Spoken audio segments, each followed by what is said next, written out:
It's going to be White versus ReV. Should be a lot of fun. Let's quickly introduce both of our teams, and then we can kind of talk a little bit more about the matchup. Now, starting on the left, we're going to have Clan ReV. Now, ReV are 3 for 3 in this season, much like Red were, so they're doing really, really well. In Season 1, they did nowhere near this well, so it really is a testament to how much they've improved. And White Clan, of course, second place overall in the STPL Season 1. They've won 20 of their series. They're currently 4 for 2. I believe, if I remember correctly, they're in 3rd or 4th position at the moment, whereas ReV are kind of 6th or 7th. But it should be kind of cool to see both these teams facing off against each other. We've got White Clan, who are obviously very, very strong, and we have ReV, who are showing how strong they can be this season as well. So let's introduce our well, not our players, but let's show off the rosters. And luckily enough, we're going to see a little bit, or something a little bit more diverse, because 3 PVZs in a row was quite difficult for me to do. We're going to start with the TVT, which obviously fills my bones with a lot of excitement, as I love TVT between Medino and Bai. We're going to have a PVT between Indy and Yesman. Then we're going to have a ZVP between Avi and Yamnam. Now, obviously, we can't get away from ZVP today. And we're going to have another ZVP between CRVT and Fairy. Now, I'm just double checking that there wasn't any subs. Just want to make sure. No, it's all as it is, which is good. So we didn't miss anything, and we didn't have anyone subbed out. So, going to be cool. Looking forward to this series quite a lot. Let's introduce our first map quickly. You may have seen it in series number 1, but I noticed we have got a lot of extra people here. It's good to see you here. If you have anyone else around that you want to invite to watch, this is definitely the series they want to tune in for. So just grab them in. If you know anyone on Twitter, get them over here. Let's get them all watching. But New Tornado, one of my favorite maps this season. Very, very standard. Used to play this a lot back on IC Cup when it was in the ladder map pool. The interesting thing about the way this map operates is the natural minerals have 2,000 in them, which is actually more than the main. So you can stay on 2 base a very long time, and this is a TVT. So this could be a very, very long matchup. Obviously, whoever gets the other natural are going to be in a massive advantage. But if we get to that stage, is yet to be discovered. Let's introduce both of our players. Now, starting off for ReV, we have the one, the only Norwegian Medino, and I forgot to fix this picture again, so I do apologize. Matt, I know you watch the VODs, so this is a shout out. Sorry, I'll make sure I do that after the cast today. But Medino, one of the best players in ReV, 68% win ratio overall, 2 for 2 against Terran, but one of those wins, as you can see, in his last 10 games was against ASL qualified Bjol, and he absolutely demolished him. So Medino, a very, very strong TVT player, and I'm very much looking forward to see how he does here against his opponent, who, fighting for White Clan, is Bai. Now, Bai has a ridiculous win ratio. He's 18th in the STPL overall, 83% win ratio, 2 wins, 2 losses for both, so 50% in TVT. But Bai is ridiculously good, so this should be a very, very high quality TVT. I know a lot of people don't like TVT, but this is one you'll certainly want to tune in for. So let's get in to game number 1. It's going to be Medino versus Bai here on New Tornado.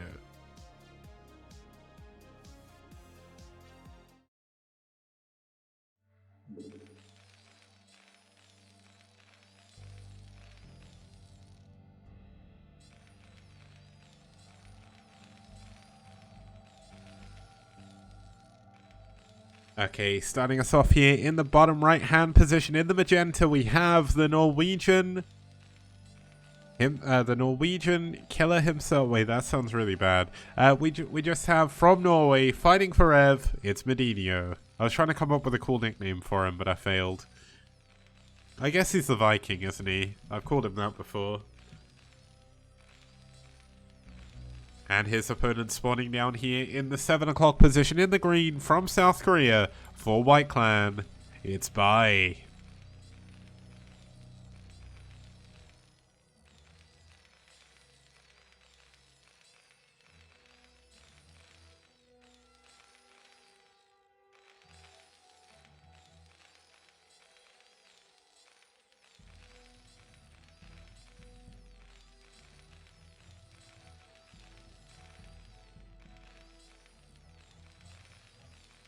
Okay, TBT.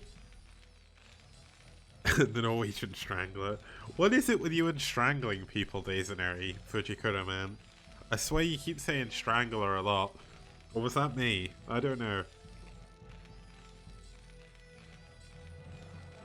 Now, how are both these players going to open in TBT? The last time, well, the last major TBT I remember from Medinho, he went for a very quick dropship play, and he picked Bjol apart with dropships. Now, Bai plays a little bit more conservatively than Bjol does, so it's going to be a little bit more difficult to make it work, but we are going to have one base tech, well, not one base tech, but at least one factory before an expansion at the very least. Now, Bai is actually going to go for 1 Rax fast expand here, so not opting to get a gas. So there is a little bit of a variation in the build orders already. Oh yeah, I did say someone was a serial killer, didn't I? I think I can't remember what that was. It was on Monday, wasn't it? It's just Monday, the cast was so long, and I was so tired afterwards that I've actually forgotten what I was saying, but...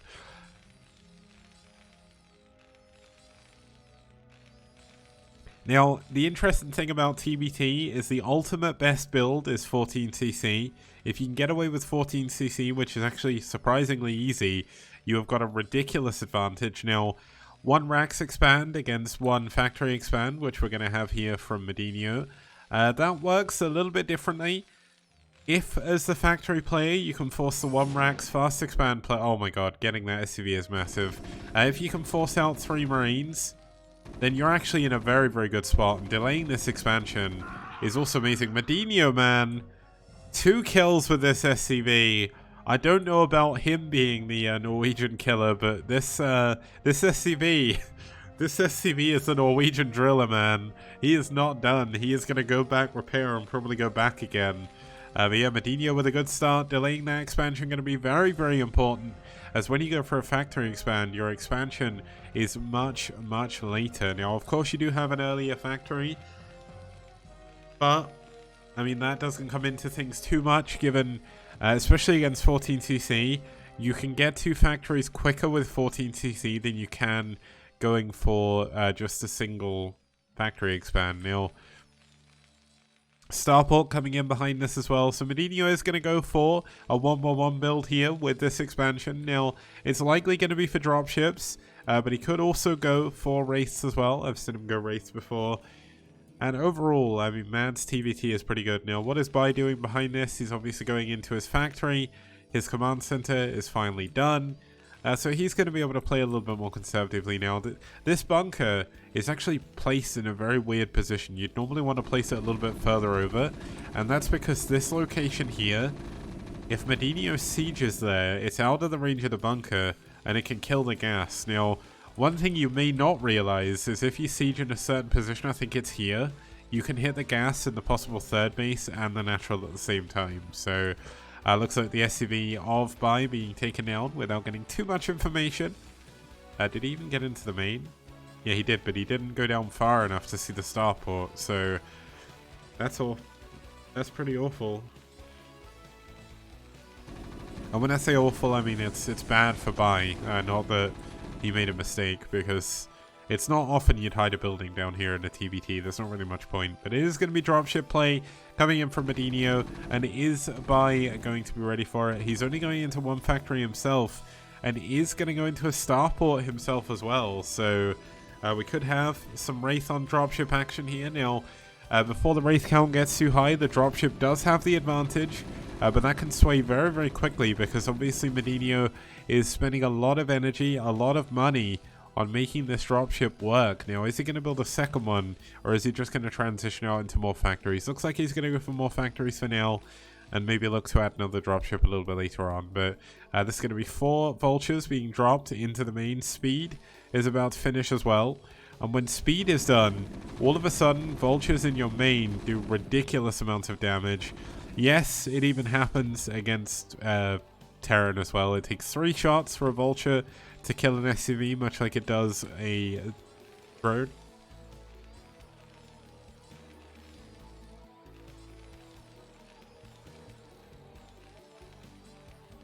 Okay, it looks like he's going to be going into the main. There's not actually that much down here to defend. A couple of Marines going to run out. They're going to die immediately. And look at the focus fire. Looks like he's not going to focus fire completely. Trying to spread out his damage a little bit evenly. But he does get 4 SCVs, I think that is already.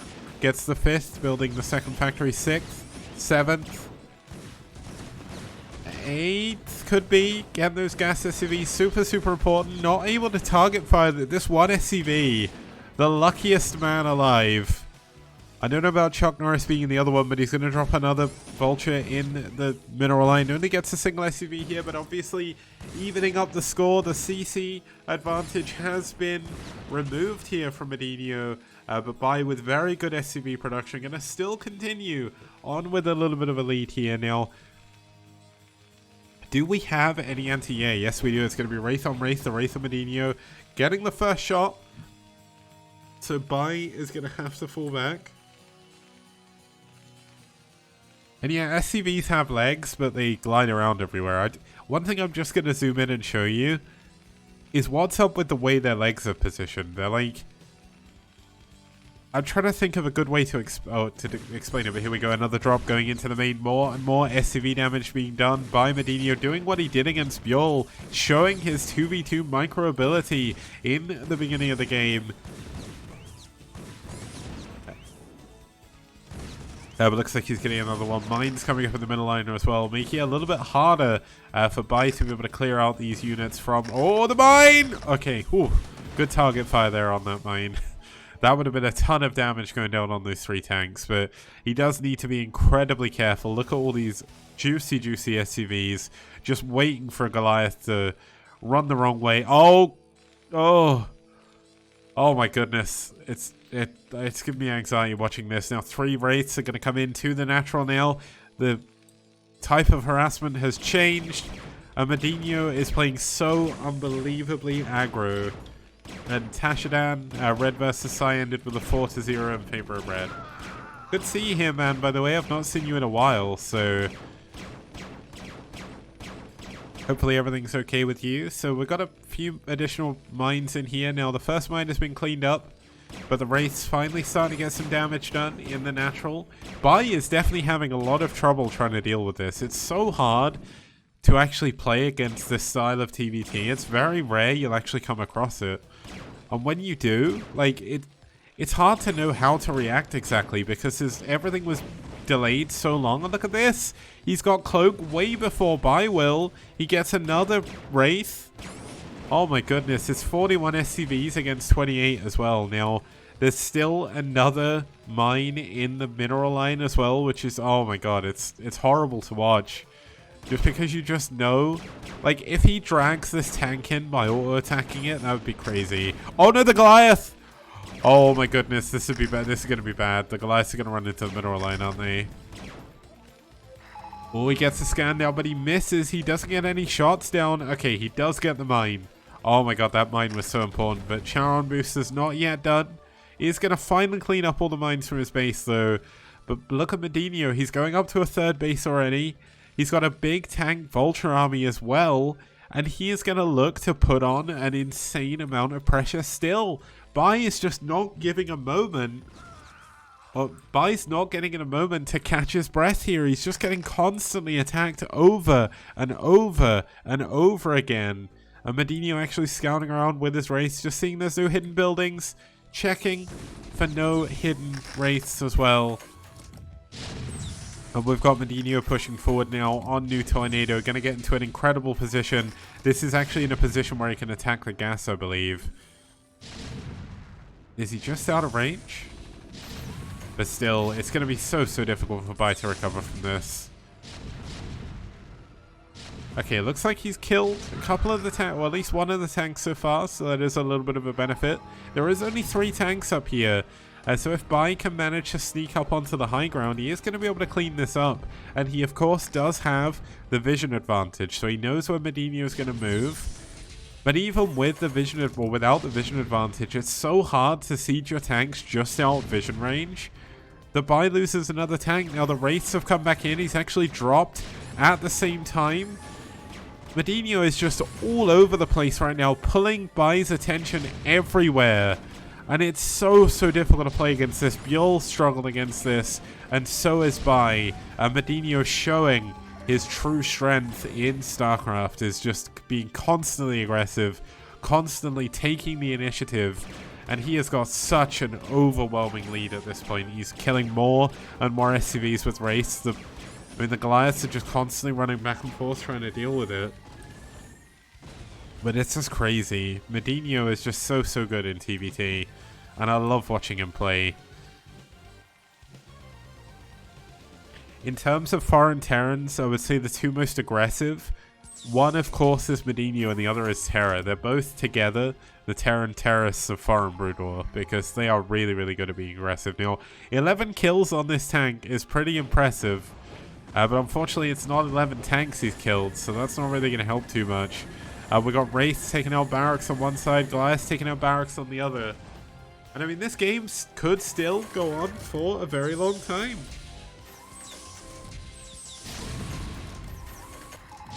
Okay, we got oh no, never mind. We've got tanks coming in on the high ground. Gonna make this even harder, crossing the T, as we would say in naval terms. I say we as if I'm in the Navy, but I'm not in the Navy, but it is called crossing the T. And he's going to be able to clean up at least another tank, but not without losing another one. And I mean, Bai has essentially just lost most of his units this game, and there's not really too much he can do. He's going to be up against triple dropship right now. There's +2 attack, I believe, on the way now as well. No, yeah, +2 attack on the way, so it's +1 attack against 0-0. We've got 1, 2, 3, 4 factories against 6. And most importantly, it's 3 bait. Oh, nice mind drag. Very nice reactions to be able to do that. And he's going to be able to get on the high ground here and at least clear up some of these tanks. But more vultures coming in, getting more and more SCV damage. Medinho just does not let it stop. And a triple drop coming into the main as well. This has got to be checkmate. We're going to be seeing bye to bye here in game number 1. As he cannot hold on. GG, Bai taps out, and Medinho wins game number 1.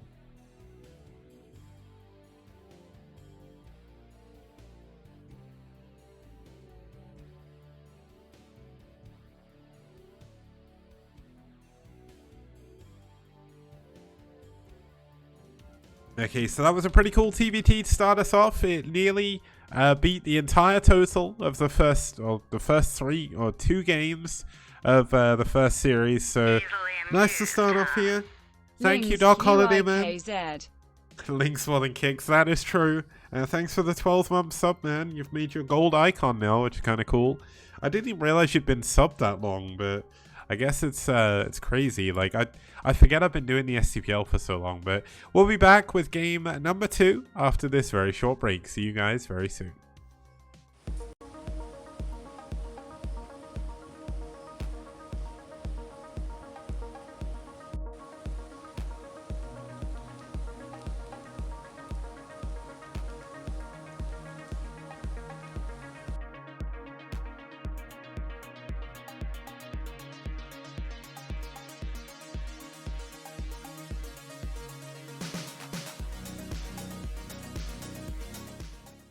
And people like Kix, for example, who has an encyclopedic knowledge of every map that's ever been released on StarCraft. And he's the map man. Skibby dee dee on do do do. Skibby on do do do. Skibby dee on do do do. He's the map man. Ba da ba da ba dee da ba ba da bo. Ba ba ba da bo. Be da ba ba da bo. Ba ba ba da bo. Everybody plays one way or the other, so check out my message to you. As a matter of fact, I don't let nothing hold you back. If Kix can do it, so can you.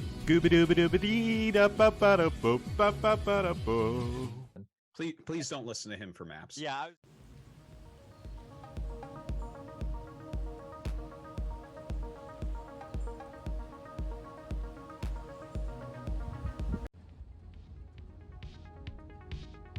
Okay guys, welcome back. We're here for game number 2 of ReV versus White, and ReV are currently up 1-0, which I know a lot of people maybe wouldn't expect, but still, they are doing an incredibly good job so far, and we're going to be heading in to game number 2. Now, before we do that, I was thinking about what to call Medinho as his his kind of nickname because we see a lot of him. He's got his own very distinct style, and the more I thought about it, the more the Viking just makes sense, because you can be sat in your base perfectly safe and fine, and he somehow comes along with his longboats and raids you. Now, that happened a lot in that game, but his longboats are now dropships, and that's just how it goes. So he is the Viking Terran from now on. I've just decided that, and if you guys want to go along with that, that's fine. But we'll have a look at map number 2. It should be pretty cool. It's going to be Blitz X.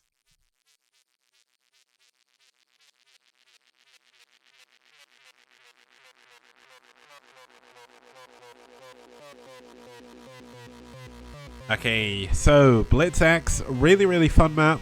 We've had a lot of really good games here. It is going to be a PvT. Now, Terran are historically very far ahead against Protoss on this map. 7 wins to 3 losses, but some of the games have been definitely a little bit mismatched. But of course, we saw Bonneth beat Marwyn here, and that was a really amazing PvT. So it is possible. It can be done.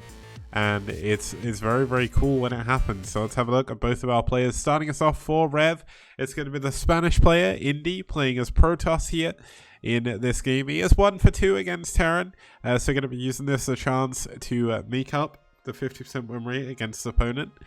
And his opponent going to be for White Clan. It's going to be Yes Man. Now, Yes Man actually had an 8 win streak going. But he did get taken out by True Touch and DeWalt in a row. At the end of both Season 1 and also his first game in Season 2 on Multiverse against DeWalt. So, TVP, he is still 7 for 1 against Protoss. So, DeWalt was the first Protoss player to be able to beat him. So, this is definitely going to be more difficult for Indy than I think anyone else. But I'm still looking forward to seeing how he's going to do. We've certainly seen some upsets from ReV in the past. Let's see if they can continue their spree of taking down incredibly strong teams as we get into game number 2. It's Indy versus Yes Man.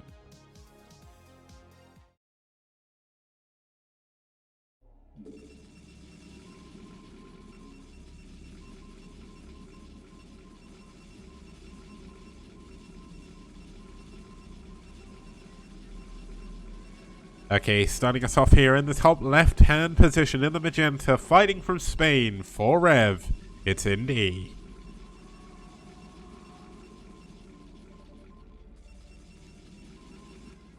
And his opponent spawning up here in the top right-hand position from South Korea, fighting for White Clan, it's Yes Man.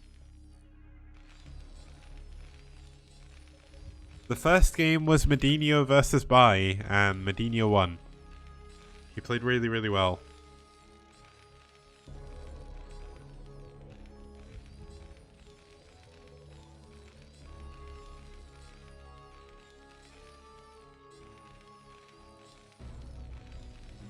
Okay, so TVP on this map, we've seen a lot of it. It can be very one-sided sometimes. There is a very quick push path through the middle of the map, which some players have used to their advantage. Certainly works out a little bit better for Protoss. We've seen a lot of very early cheeses here, and it looks like Indy is not going to be any different. So we're going to have a gas steal into a proxy gateway. And man, this is not good for Yes Man. Yes Man has not even started his barracks yet, only just now coming up. Now this is... Wow, on this base you can't actually wall off with just a single barracks and a depot. Here you can, barracks here, depot here, and that's fully zealot tight. You can't do it in this position, I don't. Maybe you can. Yeah, maybe that is tight. It's just very difficult to tell, but SCV going to scout this out immediately. That is in the scout path, so it's not the best place to proxy, but obviously it doesn't necessarily have to be a massive surprise. SCVs have been pulled. There is a pylon blocking the wall partially, but doesn't block it if you just move it up slightly. And with this many SCVs, you should actually be able to kill the gateway before the zealot comes out. Now, if I was Indy, not that I am, I think I would have cancelled the gateway at this point. But obviously, when you're going all in, you may as well try and go for it. The probe going to try and take down this SCV. SCV is obviously a little bit stronger than probes, but... I mean, this gateway is going down, but look how many SCVs have been pulled off of mining. This is half of Yes Man's economy. But obviously Indy was betting a lot on that actually working. So the fact it didn't is going to put him behind for the time being. There's going to be a pylon that goes down for free. There's going to be an assimilator that goes down for free as well. Now, this would be kind of funny. The pylon does still live, so if you just go and build another gateway, maybe that works. I don't know. I wouldn't have thought it would, but Yes Man isn't necessarily gonna want to pull another 7 SUVs.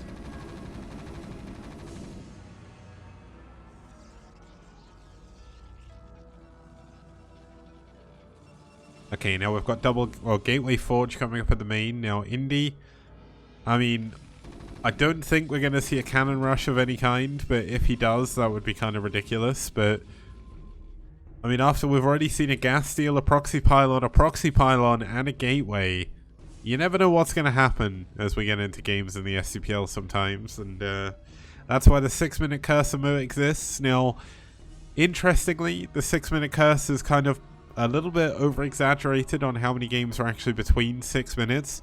I think over 1,000+ games, it's only been about 100 of them. So, luckily enough, Indy didn't decide to build anything else there, but he is going to be able to move in, get a clean scout off in the main, and check exactly what's going on. Now, Yes Man hasn't got a factory yet, so that's certainly something you got to watch out for, because without a factory, it's going to be a little bit harder to deal with any follow-up. Now, what is the follow-up from Indy? He's going into a cannon, into a Nexus. I think he's just playing a little bit too cautiously, but obviously when your entire game plan gets kind of messed up. And how the tables have turned, Protoss. Look at this. How does it feel? How does it feel having your gas stolen? Huh? Indy, you think you're so big going for the gas steal? No. Yes, man. Is getting back at you. Gonna delay the gas, obviously that's gonna delay the Dragoons, gonna delay the tech.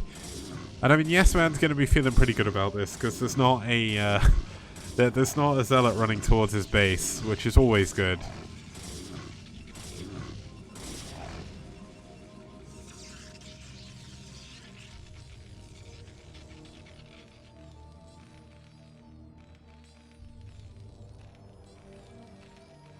Okay, so we've actually got double factory coming in here at the front of the base for some reason. Yes, man, skipping this whole noise of having to build your factories all the way back here. He's like, no, I'm just going to build my factories in my natural. And what are you going to do about it? You got no Dragoons. You have 2 Zealots, and he knows about it. He's seen them. And he's going to get a full scout off on the base with his barracks.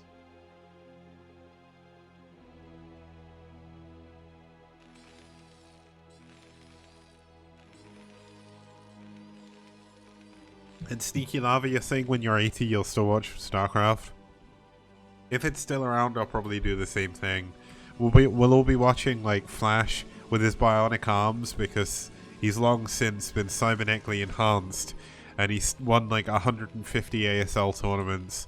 He's won 150 KSLs, and people still can't beat him.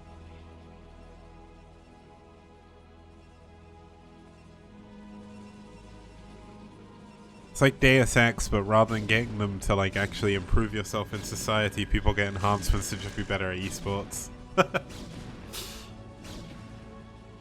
Oh, yes, man, unfortunately trying to go through the middle of the map. Learning the hard way, the Zealots cannot fit through a 1-tile gap. Well, it's like a half-tile gap, I guess. If it was 1 tile, he'd get through.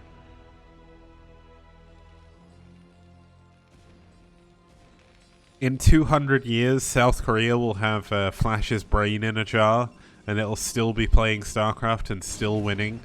And it'll actually play better because he's not confined by the realms of needing wrists that work. He'll play every game at 2000 APM, and it'll just be ridiculous. Now, Yes Man unfortunately does not send his vultures around the edge of the map. I think he thought he could break through this a little bit quicker than he did, so that's a little bit unfortunate. The barracks goes down though.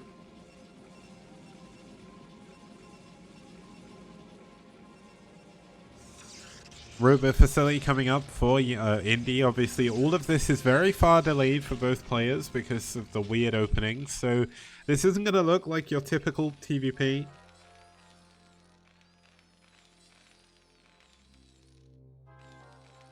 but still not able to break through these minerals. It does take a long time to mine through these, so yes, I'm going to go around from the back. Now, looks like we are going to have Indy trying to do the same thing, so this is kind of weird. When you see both players open up the center, it obviously opens up a very quick attack path for your opponent, so you don't necessarily want to do that early on. Now, that's going to benefit Indy in the early game. Well, it's going to benefit Yes Man in the early game, I guess, because he'll get his vultures through.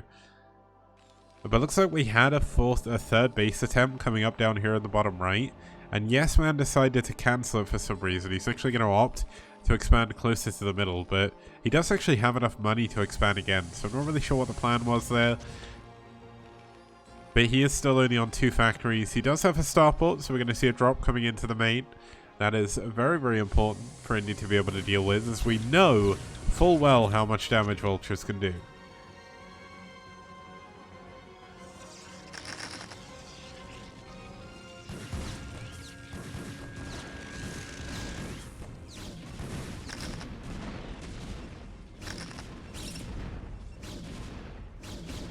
Okay, looks like Indy's doing a pretty good job defending so far. Obviously dealing with the mine's going to be annoying, but didn't take any damage, which is really the important thing.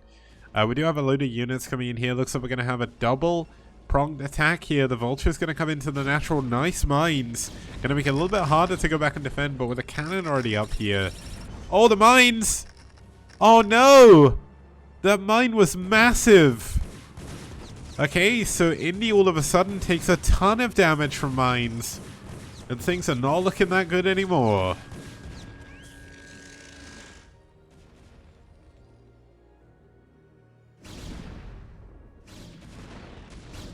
Okay, so the good thing is the games are looking a little bit longer in this series compared to our last one. And the games have definitely been a little bit more interesting as well. Now, maybe that's just my Terran bias talking, because we've had 3 Terrans in a row, but seeing PvZ constantly where it's 2-gate over and over again is not my idea of fun. So, obviously, well, I keep saying obviously a lot, that's like one of my verbal tics, but thinking about it, it's all about playing to win at the end of the day, and my personal enjoyment doesn't really come into the minds and thoughts of these players, but it shouldn't do, because at the end of the day, they're all out to win the tournament. They all want to do the best they can. Showing good games to their fans is certainly a pretty big like component of some of the players' builds. Like you see Radley always doing crowd pleasers, but do what you got to do to win. Like if you're gonna cheese, if you want to win fast, do it.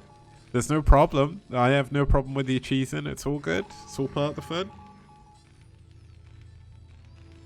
Now, going up to 5 factories, it's still weird how he's building all these in the middle of the map, but I guess you may as well do, because at the end of the day, there's more room here than in your main.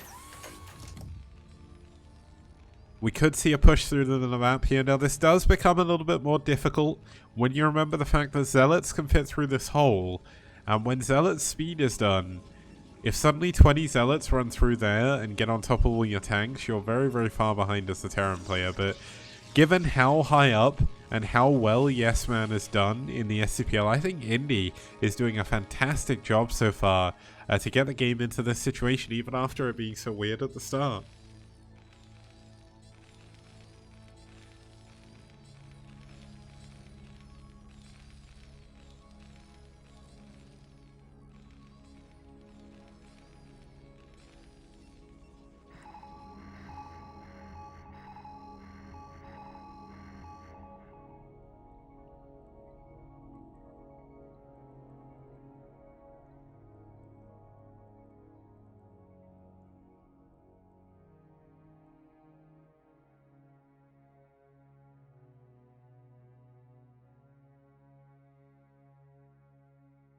Okay, so it looks like we're going to have Indy pushing forward. Needs to be careful of walking into this mine. We saw him lose a lot of units already to mines. Doesn't want to do that again. That's the big Protoss army heading up to the Terran's base. But is it going to be enough to deal with what Yes Man has here? It doesn't look like a Yes Man with very good tank positioning, making it very difficult for Indy to really go into either base at the moment. Now let's check the upgrades. 1 attack for the Terran, 1 attack for the Protoss. There's +2 attack on the way. Yes, it is. 2-1, or 1-1 is almost done. 2-1. 2 attackers about halfway done for Yes Man. Now, is there any additional upgrades coming on the Forge? Not too sure. Let's have a look at this engagement. Nice Zealot bombs to the back. Doing quite a lot of damage, but maybe not much, or not as much damage as he possibly wants to. Not really that much droppable area, but look at the amount of damage that Indy's army is doing. But Yes Man is trading so well. He is barely losing any tanks. He's holding a supply lead. Obviously, he does have 20 additional SCVs, but losing all of those tanks is actually a massive deal. Now, this shuttle is unfortunately fated not to get away. Zealot's running through the middle of the map. Oh, there we go. Indy's going to give up for some reason. GG. Indy taps out. And Yes Man takes game number 2. Now, I honestly don't think Indy should have given up there. I mean, obviously, when 2-1 attack finishes, you can be in a lot of trouble. He's going to be pushing through the middle of the map. But I still think with decent macro off of these gateways, he still had a chance. But unfortunately, that's the way the cookie crumbles. If you feel like you're behind, sometimes it's better to just give up, because it feels more frustrating if you try and win from a losing position and losing than just actually going, no, you know what, I don't think I can win from here. And now we're going to be heading into game number 3 after this short break. It's going to be Avi versus Nyam. And it should be cool. Avi, obviously, a bit of a fan favorite player in the foreign scene. And Nyam, he's kind of like the translator for White Clan. So we've only seen, I think, 1 of his games previously, maybe 2. So it's going to be cool to see him play. Again, it's been a long time since I've seen one of his games. And we'll be back. Hailing frequencies open. Okay, so we'll make it very quick. As a matter of fact, we'll load up the next game because we've just had a massive host from me on Zerg. Good to see you. Hopefully your stream went well. Let's actually just give the win to Yes Man there. We are tied up with White Clan versus ReV being 1-1. And let's introduce our next map. So, in terms of map, we're going to be heading into Multiverse next. Multiverse, you may have seen it from the previous ASL. It's a very fun map. Lots of cool positions. Depending on the spawn point, the map will play out incredibly differently even. We are going to have a ZVP, obviously Avi being a Zerg, Nyam being a Protoss. We've had a lot of ZVP here actually. Zerg have got a bit of an advantage, which is going to help Avi heading into this. Obviously ReV want to see if they can take an upset over White Clan and push themselves further up the table. Let's introduce both of our players here. So starting for ReV is going to be the Danish player Avi. Bit of a fan favorite, bit of a loud voice in the foreign community, does talk a lot in Twitch chat, always around to support various streamers and stuff, so always good to see around. But he's got a 73% win ratio overall, 7-1 against Protoss, a ridiculous win rate for Avi.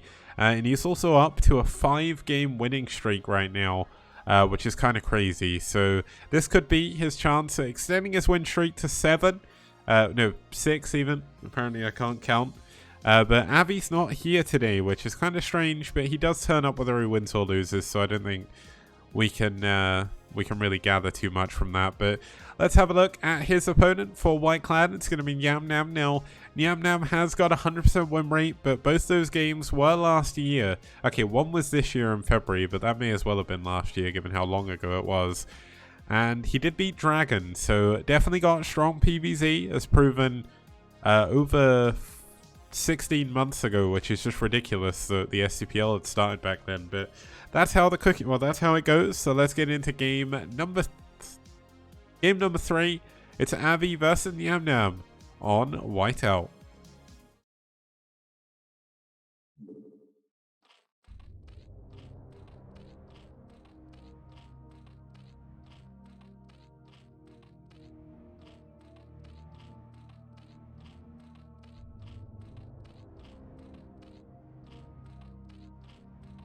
Okay, starting us off here in the 12 o'clock position, we do have the Black Zerg fighting for ReV. It's Avi.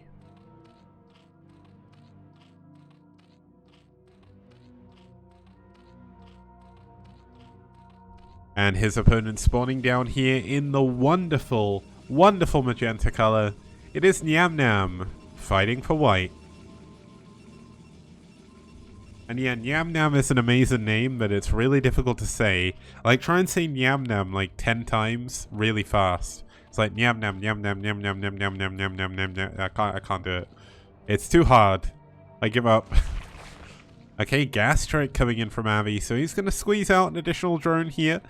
Not really sure what that could lead to at this time. Obviously, he's not started an Overlord yet, so could go for a 10 hatch. Not the most standard build, but certainly something we could see, and I think I have seen that from someone before. But let's see what the plan is. Now, Avi going to send a drone very, very quickly, which could tip Nyam Nam off as something strange happening, but no, it's going to be a fake out, and he's going to use that to get the hatchery up.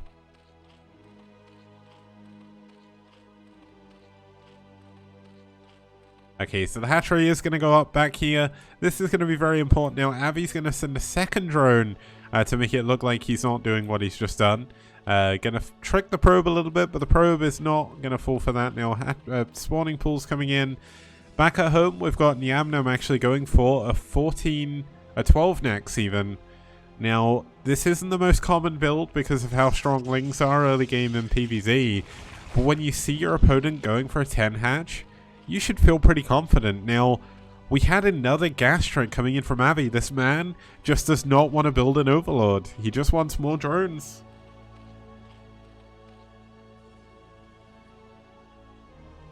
Okay, we do have a Forge coming in. Forge going to be very, very important to be able to get those cannons up to defend against the Lings.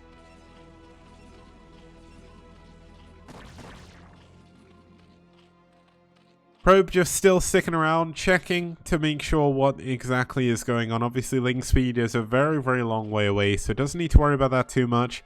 But we'll need to worry about these 6 Lings heading over. Now, how many cannons is it going to go for? Only 1 for now. Looks like it's going to be 1 cannon into Gateway. That's going to help him wall off. Now, I would often suggest, not that I know too much about Protoss versus Zerg, but I feel like whenever we have like a weird Ling kind of build like this, where you get a Zerg player going for a super fast hatchery, it always feels better to get a second cannon just in case. I mean, you did go 12 next as well, so your gateway's a lot later than it maybe would be, but we're going to have a third hatchery coming in from Avi in the top left of the map as soon as that actually does build. So, lots of Lings hitting over the map. Looks like the hatchery has now started.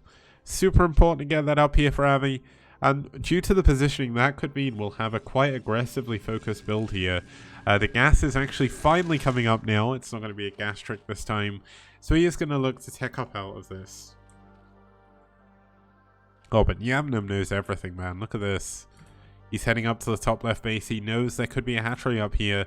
And if he sees this, he's going to know what to prepare for, because a Zerg player wouldn't necessarily want to expand towards their opponent unless they're planning on being aggressive. So no third base, or no far third base here for Avi, but certainly a close one. Now, what is he going to use this initial gas for? Is it going to be for Hydralisk N? Is he going to go for a lair very quickly? Or is he just going to go into speed immediately? Now, I think it's likely going to be a lair.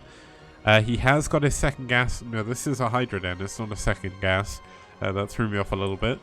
But it's going to be Hydra Den first. He did hide it. I don't know if Nyam Nam actually saw that. But Nyam Nam with his probe doing a really good job keeping this alive. Okay, let's see if he does see the Hydralisk Den. Obviously seeing that is super important. And look at that. This man knows exactly where to scout, man. This is a good play by him.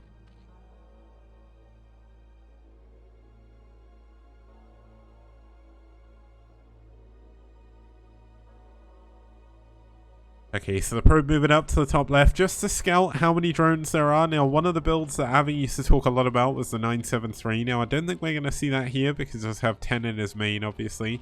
He does have 8 here. Is he going for the 1084? Is that like a new Avi special? I mean, there's certainly no lair coming up yet. There's no Ling speed. So what is the... Has he just stopped mining gas? No, he is still mining gas, so it must all be going into Hydras. Yes, Starflash, both players can start off on the same side. You can start close by ground. It's very similar to Python in that respect, where you have, like, cross positions is obviously the hardest to attack, but you have close by ground and close by air as well. So And while it is kind of an island map, I wouldn't really class it as a full-on island map just because you can break through the middle. And obviously it's not shot off to begin with. Now, Avi not really willing to show off his Hydra just yet, not really wanting to go into the Corsair because he has to worry about these two Zealots in the third base mineral line. And we've seen Avi beat Protoss players with just Hydras before, so let's see if he can do it again.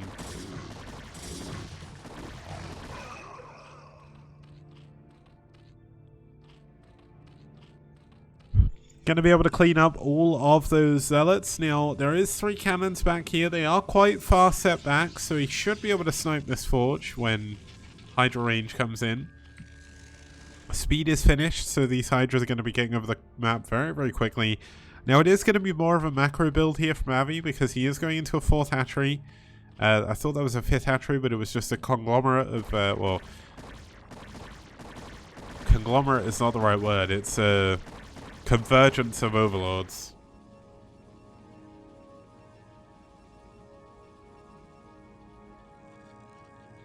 Okay, oh my goodness, the DT. Has Avi seen this? He's got an overlord heading up there, but it's a race against time. Look at this. Oh my god, the world's slowest overlord right now. Avi, he knows about it though. Wait, does he? He said, why is he not running the drones away? I guess he doesn't care? I mean, there was only 3 drones there, which is not a big deal, and he is going to get the DT. That was definitely not something you'd normally see. Now, there is another... Oh, this is the Corsairs heading down through the bottom of the map, and this is a ton of Hydras. Now, that DT actually did buy enough time for +1 attack to finish on this Forge, but this is still a ton of Hydras. Is he going to be able to break through? He's still on 4 hatchery. Oh, is he going to get the Forge? Wait, what's he doing? Oh, what? No, Avi, this is not going to work. You're just pushing him to death here. Oh no. Avi, why? Why are you pushing like this? What was that push? Avi. Oh man, he doesn't get +1. He doesn't stop +1 attack. He's going to get his Hydra stormed. He doesn't have an economy in his 3rd base, and ouch. Avi has got to be feeling sore after this one because this was... I mean, that push was not the smartest push I've ever seen. Match fix.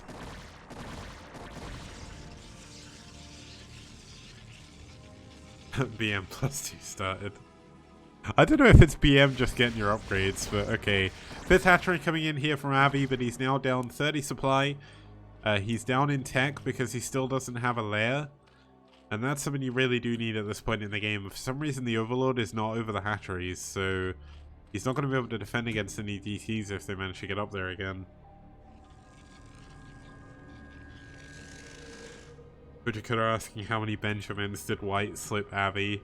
In case anyone's not sure what a Benjamin is, I don't know where it came from. But essentially, like in CPL, it's like a weird meme where it's like Benjamin is money. Is Benjamin actually like a real term for an amount of money in the US or something? Because I've never heard of that term before.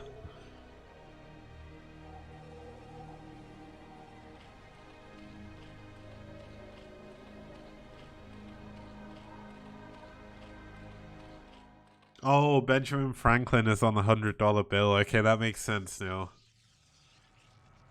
I had no idea. Thank you for teaching me something, guys.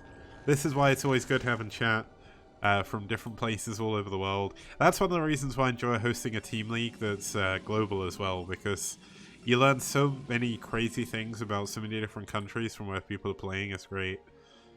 Now, we've got a lot of Zealots coming in here. They do have +1 attack against the 0-0 of Avi's Hydralisk. Let's have a look at the gateways. He's actually got double Forge, pumping 2 on upgrades right now. There is a Robo-Dut. There is Citadel, High Templar as well. And we've got a DT loading up, going into the top left. And that Overlord is not in the right position. This could be bad for Avi. You know, SCP, you say that, but I don't even think we have a £100 note. If we do, I've never seen it before in my life. I'm fairly certain it doesn't exist. Maybe it does. Okay, I mean, this DT, getting 6 kills, gonna retreat, doesn't need to worry about too much else. Avi is not in a good position in this game. Now, I know there was a note recently that I think Alan Turing was voted to put on.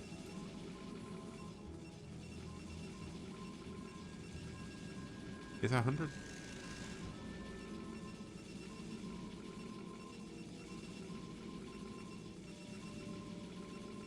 Ah, yeah, looks like there isn't a £100 note anymore.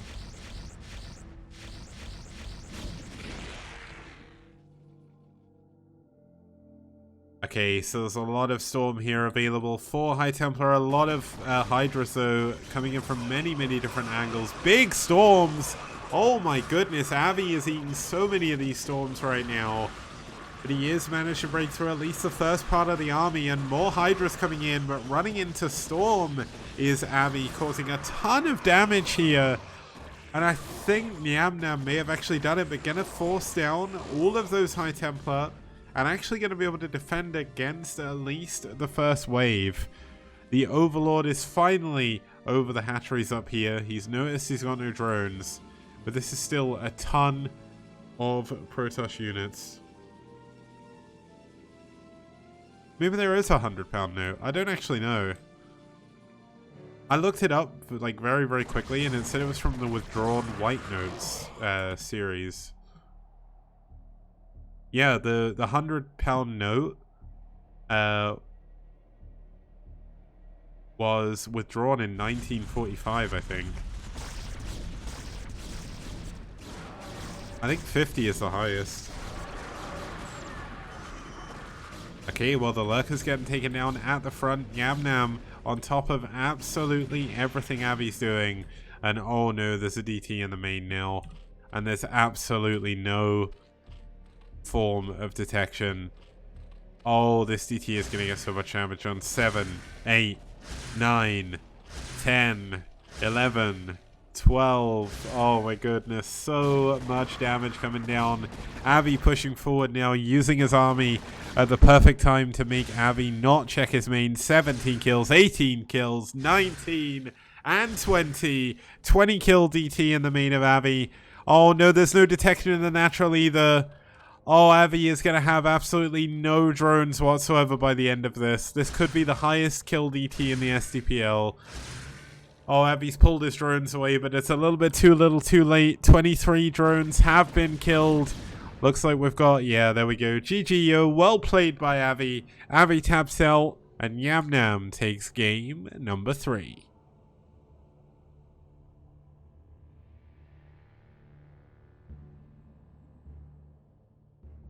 Now, I don't know if that's why Avi wasn't here for his game today, but unfortunately he's not been here. That was a good game by Avi, but unfortunately, yeah, things are not looking great. And Dreamer has just pointed out something that I've never realized. So thank you, Dreamer. I had absolutely no idea that was wrong, and now you've made me realize. If anyone else finds out what's wrong, it's something to do with the overlay. Maybe you'll see it, maybe you won't, but I've been casting Season 2 now for 7 weeks and not noticed it. So we'll be back in just a few minutes with game number 4. It's going to be CRVT versus Fairy. See you guys very soon. Outstanding. Rock and roll.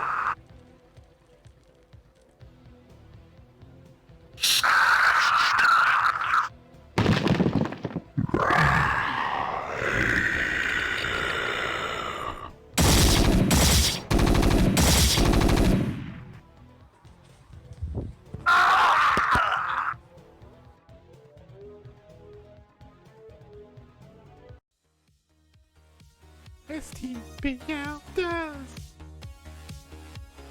Bio TVP. Wow! You got it. STPL does. Mass Scouts? No problem. Broadcast 3 nights a week on Monday, Wednesday, and Friday, 2100 CEST.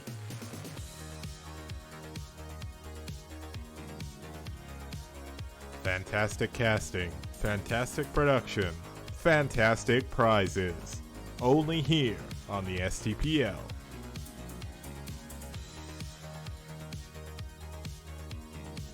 Did you know Reavers could be this radical? How did these lings even get here? All I know is that's one dead base. STPL does!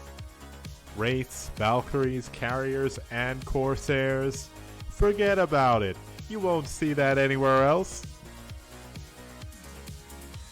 STPL does. STPL does. STPL does. STPL does. STPL does. DT's doing game-ending damage? Name a more iconic duo. We've even got carriers in PvZ. How amazing! A global team league on the scale you've never seen before. Don't see this in BWCL, STPL does. All that and more, only on this amazing 64-bit STPL. What BWCL don't. Impressed? I know I am. Why not support us on the link below? Patreon. Okay guys, welcome back. We're here for game number 4 between White and ReV. We've currently got White Clan up 2-1 over Clan Revolution. If the ReV player can win here, we will go into an ace match. If Fairy for White can win here, we will be going into a 3-1 victory for White, which is what they're going to be looking for. But obviously, with how good this series has been so far, I kind of hope we get to see an ace match here. But let's introduce our map. We're going to be heading into map number 4, which is going to be Whiteout. This is going to be another ZVP, because obviously today is the day of ZVPs. But we've got 4-3 in favor of Zerg. We just had Fisheye take down Mitak, though, in our previous series on this map. So let's see how that goes. Let's actually have a quick look at our players as well, and then we can get into game number 3, game number 4 even. Okay, for Red, we have our one and only, I believe, Latvian player in the entire STPL. It's CRVT, or Curved, depending on how it is. And Fisheye, not the WCG Fisheye, just a fan of him, but still a good player nevertheless. CRVT, obviously a very, very strong Latvian player here. 54% win ratio overall. Played and beat some very, very good players in the last 10 games, just if we're talking about PvZ. He's beaten Darking, Eriador, HCS, and Cold, and only lost to Spire. So we've actually got a 3-win streak for CRVT, so it's looking pretty good. His opponent, fighting for White, is going to be Fairy. Now, Fairy has got a 75% win ratio overall, but that is only over 4 games, so not really too much can be discerned from this. Only 1-0 against Protoss, because only played 1 Protoss. So let's get into game number... Yeah, it's game number 4. I don't know how to count today for some reason. It's CRVT versus Fairy here on Whiteout.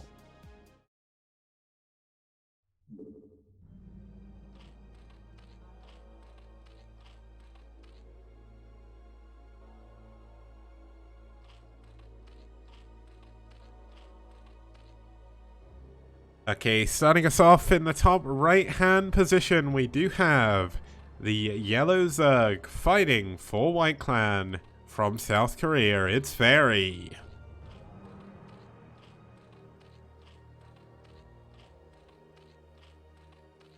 And his opponent spawning up here in the top left-hand position in the red, fighting for Clan Revolution all the way from Latvia. It's CRVT.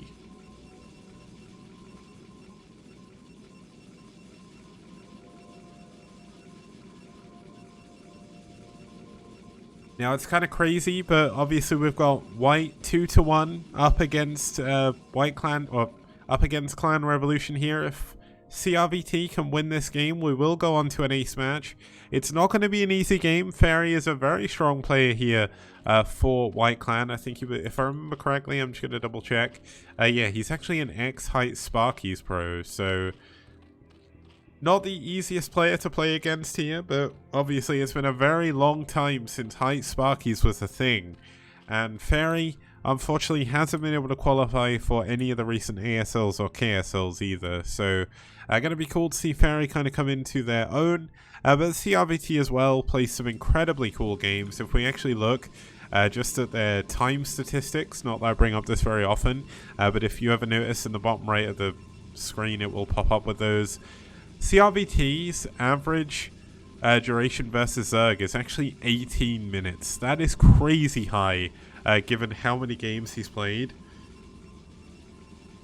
And his opponent, I mean, Fairy, his average game duration is only 9 minutes versus Protoss. So, I mean, that is, of course, only over one game in which he did win.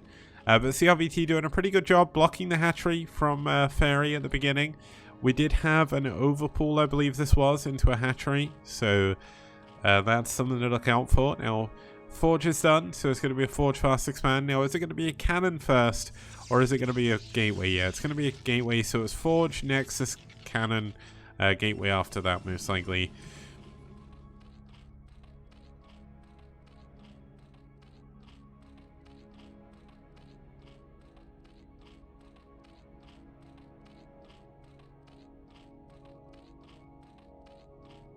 Okay, so PBZ, I mean, we've seen so many of them today, but I don't know if I can possibly say with all sense of dignity that the PBZs we saw earlier were normal, because they definitely were not. We saw two gates in the main. We saw one that was kind of more normal, but even then it was still over pretty quickly. And it's very strange when you see games like that, because it's hard to really tell exactly how the game's gonna go when you've kind of polluted your mind with such weird games. It's why when people are trying to play to improve on ladder, a lot of the times it is just better to play one style and just play it over and over again, because if you try and mix things up, it can be very difficult to remember. But first probe did go down there, nice pick off by Fairy. Second probe gonna try and fit its way through into the main. Obviously, keeping your probe alive is super important, as you need to know exactly what the Zerg is doing and when they're doing it. But it looks like he is going to be able to keep the second one alive for now. But will he see this third base? This is definitely not the most standard location to expand to as Zerg. It's very far away from your main. So if any Zealots go up there, it's going to be very difficult to go and expand. Now, just there, in case you've never seen Whiteout before, you will see what this forest does. It's not actually the trees, it's this grey tile on the floor. Essentially, it kills the vision of your units. It's kind of like if you're a StarCraft 2 player, it's like the smoke they used to have on, like, was it Zelnaga Temple and maps like that? I don't know if they use that still very much in maps, but it used to be on like every single StarCraft 2 map, Daybreak and everything. They all used to have it.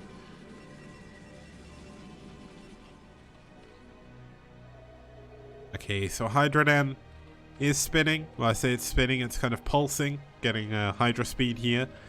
Now, Fairy does have the option of going for that kind of modern 973 Hydra all in. But there is already... Wait, how many... So yeah, there's 9 drones here. There's 8 at the natural. And there's going to be 2 at the... Oh no, it's going to be... So it's going to be 983 at the very least. Now... You don't have to play this all in from here. You can actually just expand again. You can play super normal going into your 4th hatchery, but you can also play very aggressively. Now, there's no second hatchery coming in. There's no lair just yet. It is going to be nothing but Hydra upgrades, and most likely nothing but Hydras.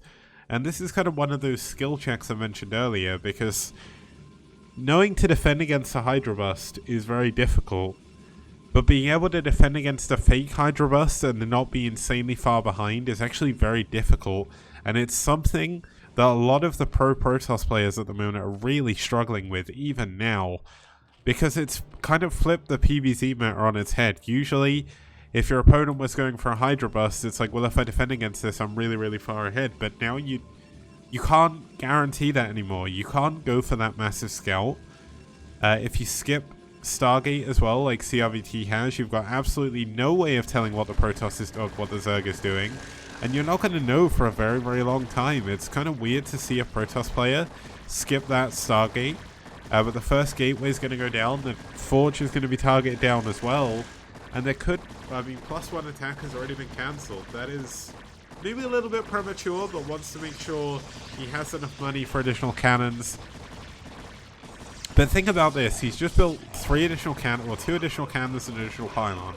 He's lost a gateway, he's going to lose a forge.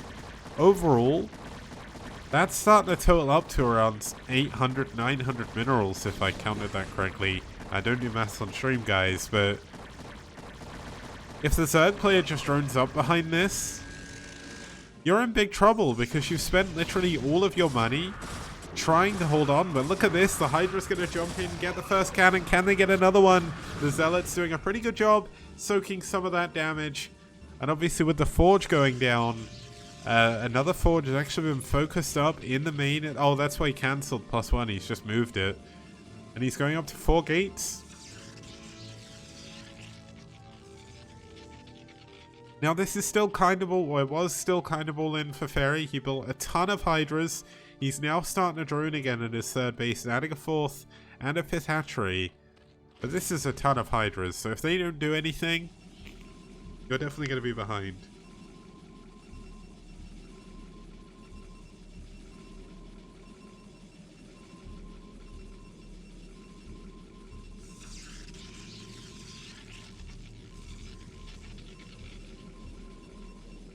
Okay, an additional 2 gateways coming in, an additional forge as well. No Templar tech just yet. CRVT if you're watching from the YouTube VOD is saying that essentially a lot of this was initially a gamble on it being a Hydra bust. But Zealot leg speed obviously going to do a lot, but CRVT saying this is the only spawn with a vertical wall on the map. Zergs like to 973 here, which makes sense. And 4 Lings were suspicious, so he said no Sayer, but with Zealots a kind of a response. I'd be worse off versus Lair, actually. Which is fair point.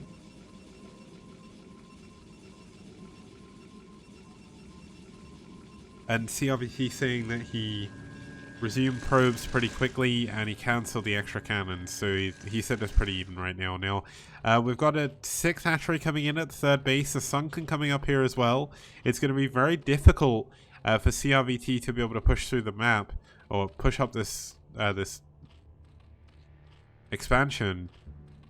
But a lot of units and a lot of work is going to defend this top right base. What about his natural? This is going to be a ton of Zealots. +1 attack is not yet done though. Zealots not able to really get into a position to do any actual damage. And that can certainly be a problem. Now, is there a Templar Archive? Yes, there is. Stargate is done as well, so we should see at least a couple of Corsairs coming in. +1 attack is finally done. Additional Zealots are going to be heading over here to join the fight. Cannon coming up in the main just in case, and it looks like CRVT is just trying to find an opening in the armor here just to try and do any bit of damage that he can.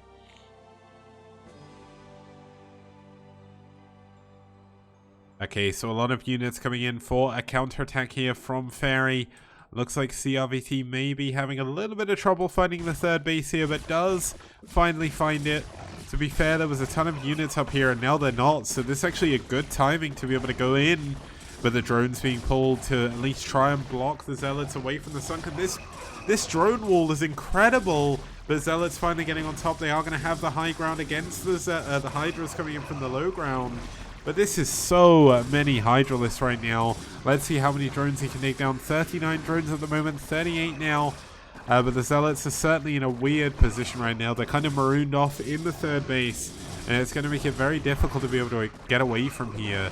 But is he going to be able to trade away for at least some of the drones? The drone counters continue to go up. Fairy doing a very good job moving them back and forth, keeping them out of harm's way. And also using them to kind of drill on top of the Zealots over and over again.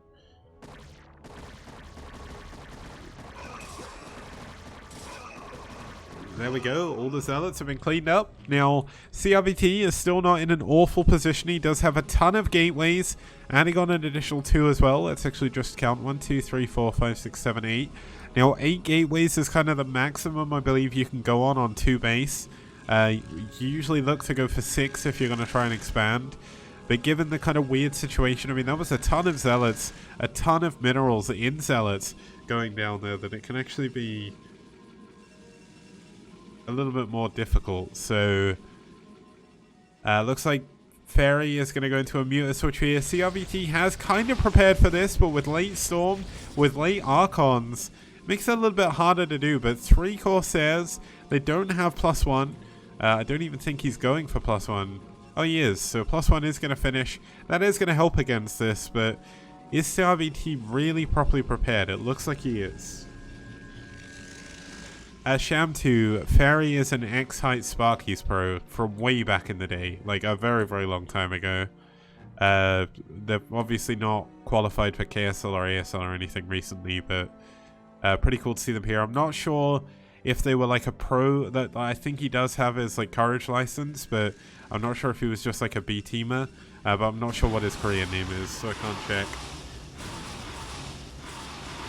But Fairy going to dive into the main. Where are the Corsairs? Here they come. They're coming in late, but this is a ton of Scourge. Oh, losing these Corsairs would be incredibly bad. There we go. 2 of the Corsairs going down, and the Mutalists are going to have free reign over the main for now. But nope, a lot of the Mutalists have actually gone down. 3 remain. And Fairy is forced to go back. CRVT moving out again into the map. He knows a lot of the Hydras are up in the top right, or the right-hand side base still. Missed Storm, unfortunately. That's certainly something you can't really afford to be doing. Obviously, Storm is free, but you don't really want to be wasting it because it is... It's a very hard resource to miss. Like, if you don't have Storm when you engage the big army, you're going to be in a very poor position. You can, but it doesn't look as nice. Like, if you do it, it's really janky. It's a bit strange. I just prefer using screen scrolling. I don't know why. If it doesn't look very good, then I can happily change it. But it's just the way I've always kind of observed. Now, 8 gateways still for CRVT. We've got an observatory finder coming in. Now, this is going to be the first, or I guess it's like the second or third major engagement in this game. I mean, CRVT is doing a pretty good job ensuring to tech up behind this, getting ready for those next phases of Fairy's attack. But Fairy's going into a 4th base now. CRVT trying to secure a 3rd. Now, the important thing to remember about the 3rd base on this map is it does have half gas, and it also has very few minerals at the patches, so you kind of need to use this base as a stepping stone to expand again. Now, we finally have a couple of extra zealots moving out, seeing if he can scout the 4th base here.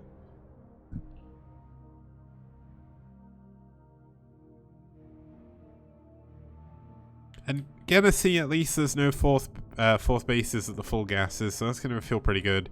And knows the fact there's no 4th base in the main. That's arguably in a 3rd player map the most important map in, or the important base in the map, because if you secure that, you're more than likely going to be able to secure the natural, and that's 2 additional gases that your opponent will not be getting. So Fairy certainly in a good spot. Let's actually have a check on the tech. We've got 3 hatcheries. Hive is done, so 4 hatcheries, 5 triple evolution chamber, so 6 hatcheries, triple evolution chamber, which is crazy.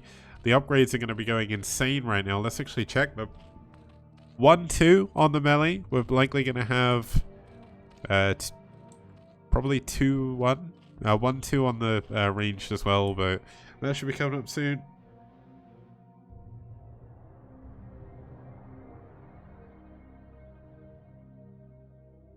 Now the Corsairs doing what they can, just scouting around, just ensuring no additional bases come up. CRVT is doing a really good job making sure his mana is low, making sure he is getting a ton of units, getting those upgrades going. Let's actually check his 2-1 upgrades for CRVT already. We should see a 4th base coming up here fairly shortly as well. You do need to keep up in bases with the Zerg player. But looks like this could be a moment that Fairy uses to push forward. There is a ton of units stuck out in the middle of the map. Adrenaline is done. They are going to be killing these cannons very, very quickly. And there is an observer here, so the Lurker's not going to do too much. But obviously the Zealot's going to be taking a ton of damage from these. Upgraded very, very well are these Lurkers. Now we do have a 5th base coming up here over on the right hand side for Fairy. For Fairy. CRVT is going to try and get the top left hand base, but that's likely going to be denied. Now there's a big engagement in the trees. This is a very awkward fight, as Fairy doesn't have proper vision over everything, whereas CRVT does because of the observer. So very, very nice trade here by CRVT. The perfect position for him to be engaging here. Oh, the Corsair's going down. Oh, that was unfortunate.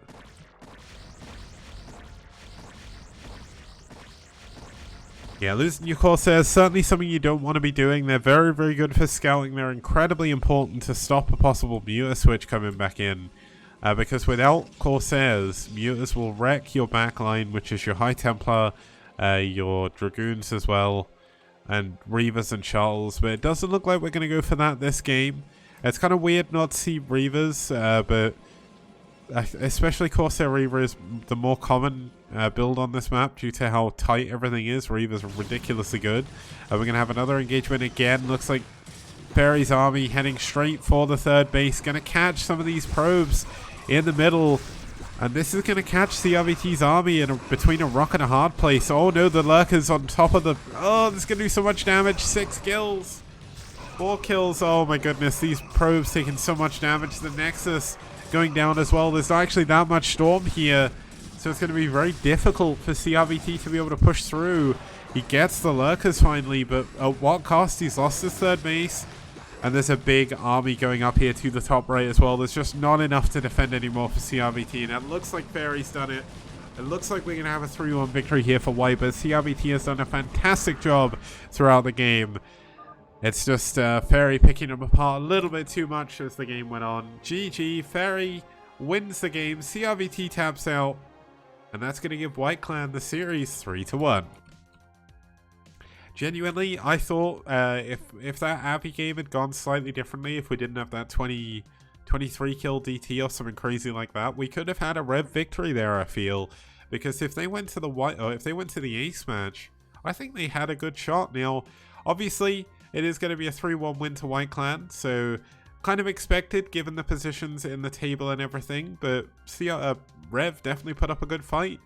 Definitely more exciting than our first series. No offense to Red and Sai, but that was definitely a weird series to watch.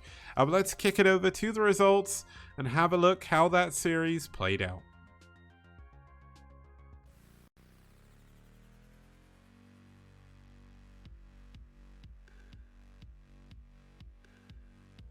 Okay, so it was a 3-1 victory for White. Medinho winning a very dominating TVT over Bai in game number 1. Yes, man. Playing a really... It was kind of like a really weird TVP. Like, Indy did a really good job, and then he kind of just lost all his army and left. I don't really understand why he left so quickly. I definitely don't think the game was over. But Indy thought it was, so he tapped out. Yamnam taking a pretty dominating lead over Avi in game number 3, closing it off with a ridiculously high kill DT. And Fairy taking game number 4 on Whiteout. Now that is of course the end of STPL today. Very, very quick actually. Our first series was one of the quickest we've had. That series was a little bit longer, just over an hour, but I've only been casting for 2 hours 15 minutes, which doesn't even seem real. Like, I've been casting for some crazy long periods recently. But I'm going to find someone to raid. We're going to kick it over to the patron screens. You'll see the new intro thing I made for Dez, as he did become a super patron. I'm due to make another couple of those. I'll do those tomorrow.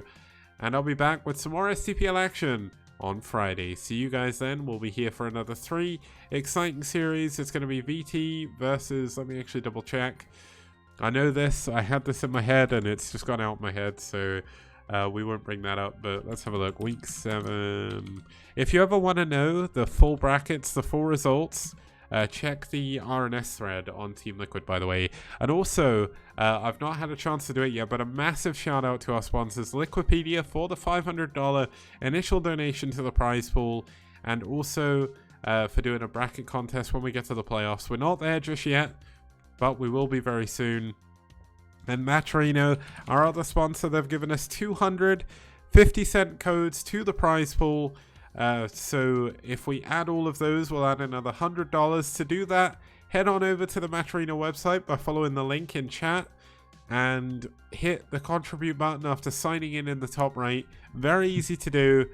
You can add 50 cents to the prize pool without paying anything. You don't have to give any details whatsoever. And overall, Match Arena is a fantastic service to help out tournament organizers. So that's going to be it from me. Thank you for tuning in. Have a very good morning, afternoon, or evening, wherever you are. And I'll see you on Friday for some more STPL action. See you guys then.